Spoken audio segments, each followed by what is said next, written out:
sideburns, no Burnsides, and he's got 12,000 troops, Union troops, on the other side, on the east side of the Antietam Creek. The bridge was built in 1836, and it was part of a dozen bridges built here in Washington County during the 1830s. The cost was recorded as $2,500 to build it. 100 and what would it be? Almost 190 years ago, and they had to because the water was eroding the anchors, what do they call them? The pilings of the bridge.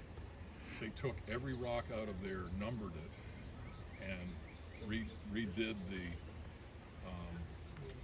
structure and put all the stones back in the same place. So wow, that price tag was about $2.5 million. So Burnside's got about 12,000. It's in 4 divisions, and they have 2 brigades in each division. So you got 8 brigades in his there, and it was the orders from McClellan were be prepared at dawn to take the bridge, but wait for my orders. And again, what McClellan was looking for was success up north first, and then down here to the south, he would use that pincer movement to move these guys up. When he came down here on the afternoon of the 15th, he recognized how difficult this attack would be, that taking the bridge was not going to be easy. Again, this terrain up here provides that force multiplier. We're talking about 400 Georgians. It didn't take a sharpshooter to prevent somebody from coming across that bridge. And while the creek was only about 3 foot deep, the banks are very steep here. So if you were able to get across, and of course you got to keep your powder dry, right? So you got to keep your gun up in the air.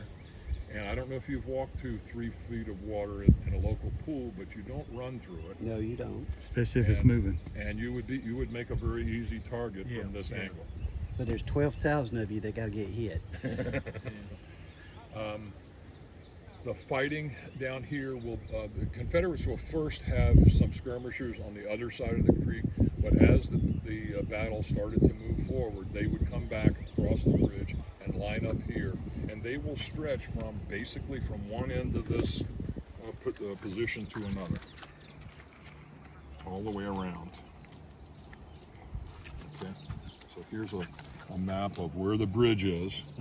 We've got the 20th Georgia up to the north. We've got the 2nd Georgia down here to the south. And there's some 50th Georgia, part of their regiment was here, but very scattered. You can see how widely they're scattered. Which they were normally with McClaw's. That's correct. That is correct.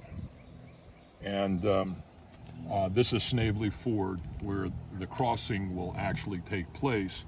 So if you think about when you're looking at what was the strategy down here, it's simply to demonstrate at the bridge, keep their attention, and then work another division under Isaac Rodman around to the side. Lee understood that strategy too. He had a whole division down here guarding Snavely Ford, but what happened? He had to use them. He had to use them at the West Woods, so he moved them up. There's a point at around 12 o'clock when 90% of Lee's troops are north of the Boonesboro Road. Okay, so he's got his troops up there. Pull them off the bridge. The idea of shelling the bridge was really not the best strategy for either side. The Union wanted to get across here. The Confederates wanted them to try. Yeah, so don't blow it up. And well, and blowing up, that's another. So why didn't they just blow it up? Well, number one, TNT is not invented until the 1880s. Number two, if they'd have blown it up, they likely would have stopped the creek, making this a lake over here, but this dry, and they could run up the hill. So blowing up the bridge didn't make a lot of sense. But why did McClellan need the bridge so bad? He had other crossings he could have gone across. In fact, we know that he got around Snavely Ford eventually. Yeah. He wanted to do the Pincher thing. Well, right. But the bridge bridge was required to get supplies over and artillery. So now they could bring soldiers over by down that's, you know, as soon as they controlled the upper ridge there, but they couldn't get artillery and supplies to the next phase of the battle, which will be in the afternoon of the 17th. We call the final attack, and that doesn't start until about 3 o'clock. They got to eat those sandwiches, drink that coffee, and so that's what. And it takes. They'll bring about 8,000 troops over this bridge.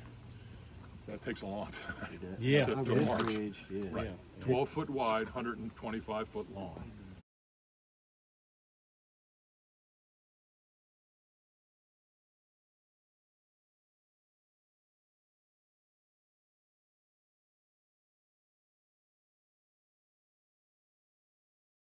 You got Burnside over here with huge force. He obviously had to have some artillery with him. They were firing. Well, he couldn't blow those Confederates off of that They ridge. tried. They tried. But there was quite a bit of artillery fire from both sides now. I mean, there's only 400 or 500 guys up here. That's my I whole appreciate what question. you're saying. And give me some canister or something. Uh, I mean, I'm from Georgia, but I mean, purely From from a this point of view, it's- logistic point of view, I mean, he had the resources to blow them off out of their way. you think. certainly would have thought. I think the attention, though, was trying to get it aimed in here precisely. I think the Confederates actually did a better job of zeroing in on this little floodplain. So they had artillery also? Oh yes. Those 400 guys? Couldn't Well- have been a lot, though, because Well, no, what was Lee was sending, he didn't have infantry, so he's sending his artillery down this way. Because as things start to settle down on the north end of the battlefield, he's taking all of those cannons and moving them in this direction, refitting them literally as they come through Sharpsburg, and bring them down here because he knows now where the battle's going to be fought, and he doesn't have soldiers down here. He needs the artillery.